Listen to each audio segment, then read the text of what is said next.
নমস্কার, আমি হিরণ।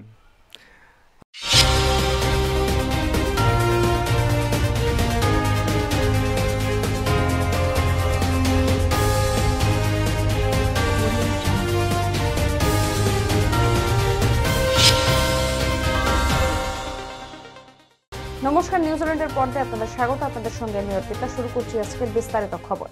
কলকাতা পৌর সংস্থার অধিবেশনের আগে আরজি করের ঘটনা নিয়ে বিক্ষোভ বাম কংগ্রেস কাউন্সিলরদের।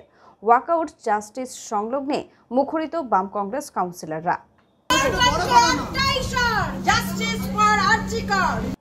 কলকাতা কর্পোরেশনের বার্ষিক অধিবেশন শুরুর ঠিক আগে আরজি করের ঘটনার বিচার চেয়ে ক্ষোভ দেখান বাম কংগ্রেস কাউন্সিলররা।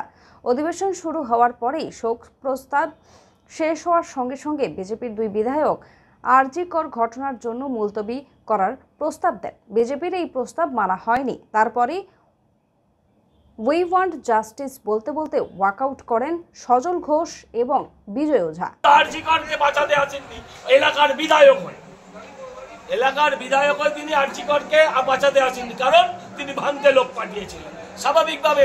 তাই তারা মুলতবি প্রস্তাবে জানে এই অপ্রিয় কথাগুলো উঠে আসবে, তাই তারা মুলতবি প্রস্তাবে রাজি হয়নি। সময় বিরতির পর আসছে পরের খবরে। আপনি কি ভ্যাকেন্সি ল্যান্ডের সন্ধানে রয়েছেন? চিন্তা না করে আজই যোগাযোগ করুন ঋত্বিকা এন্টারপ্রাইজে। আমরা রুবি হসপিটালের 3 কিলোমিটার থেকে 12 কিলোমিটারের মধ্যে ল্যান্ড সেল করি। ভ্যাকেন্সি ল্যান্ডের দাম 80,000 থেকে 2,70,000-এর মধ্যে। তাহলে আর দেরি কেন? আজই চলে আসুন আমাদের অফিসে। ফিরলাম বিরতির পর। আজ সেবারে বিস্তারিত খবরে। সাংবাদিক সম্মেলনে আজ মেয়র ফিরাদ হাকিম কি বললেন শুনবো। দুজন কাউন্সিলর তারা যাতে আপনাদের ক্যামেরার অ্যাট্রাকশন হয়, যাতে ছবি পায়, সেই জন্য দাঁড়িয়েছিলেন জাস্টিস নেওয়ার জন্য। Justice from hmm? সুপ্রিম কোর্টের ওপরে আস্থা নেই। প্রধান বিচারপতি ভারতবর্ষের, তিনি কেসটা শুনছেন এবং আমি বিশ্বাস করি যে জাস্টিস পাব। এবং সিবিআই যে ইনভেস্টিগেশন করছে তাড়াতাড়ি ফাইন্ডিংস নিয়ে চার্জশিট তৈরি করে দিক। সাংবাদিক সম্মেলন করলেন আজ অধীর রঞ্জন চৌধুরী। তো মুখ্যমন্ত্রীর এই চালাকিটা কেন? আপনি একদিকে বলছেন ফাঁসি চাই, আর দিকে ফাঁসি দেওয়ার জন্য যে তথ্য প্রমাণ সেটা লোপাটও চাই। আপনি তো এটা বলছেন না যারা তথ্য প্রমাণ লোপাট করলো তাদেরও ফাঁসি দিতে হবে, তা তো বলছেন আপনি। আমি তো মনে করি যারা তথ্য প্রমাণ লোপাট করছে তারা এবং যারা প্রকৃত অপরাধী তাদের মধ্যে এতটুকু ফারাক নেই, তো তাদের জন্য তো আপনি একবার বলছেন না।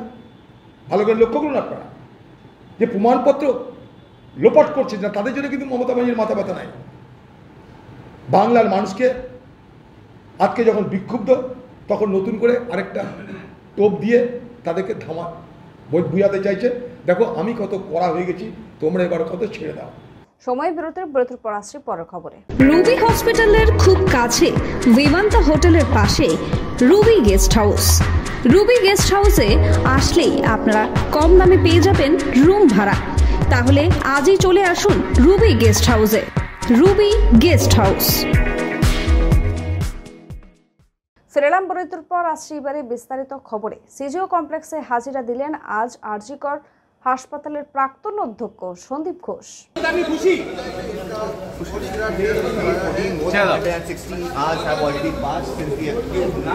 এক গৃহস্থের বাড়িতে আগুন।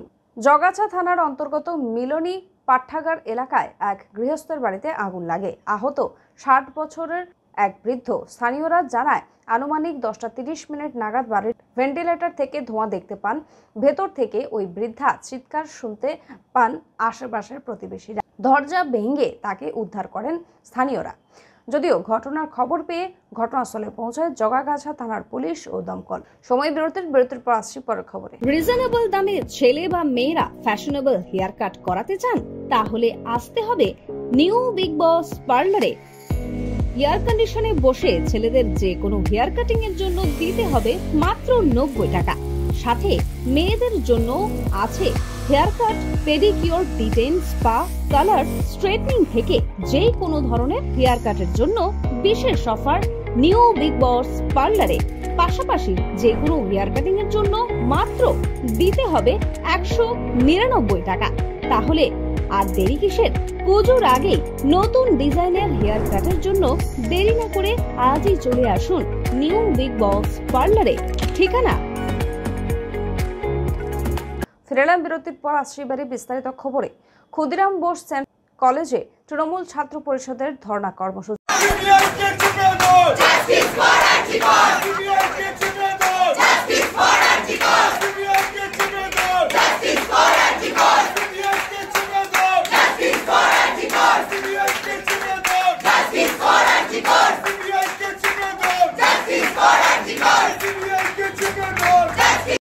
সময় বিরতির পর আসছে পরের খবরে।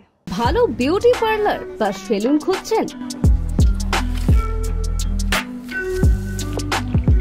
তাহলে চলে আসুন নিউ বিগ বস পার্লারে। পুরুষ ও মহিলা একসাথে একই জায়গায় চুল কাটা, শ্যাম্পু করা, আইব্রো করা, ফেসিয়াল করা থেকে বিভিন্ন রকমের নিজেদের সৌন্দর্য বাড়াতে চলে আসুন নিউ বিগ বস পার্লারে। ঠিকানা। ফিরেলাম বিরতির পর আসছে এবারে আবহাওয়ার খবরে। উত্তর বঙ্গোপসাগরে নতুন করে তৈরি হচ্ছে নিম্নচাপ, যার জেরে সপ্তাহান্তে ফের বৃষ্টি হবে বাংলায়।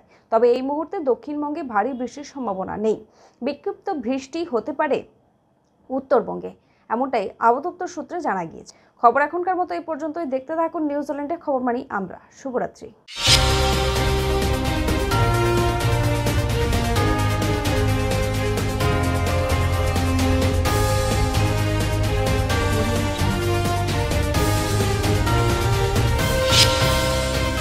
নিউজ অল ইন্ডিয়া, খবর মানে আমরা। আমি ইন্দ্রনীল, আমি সবসময় আপনাদের সাথে রয়েছি।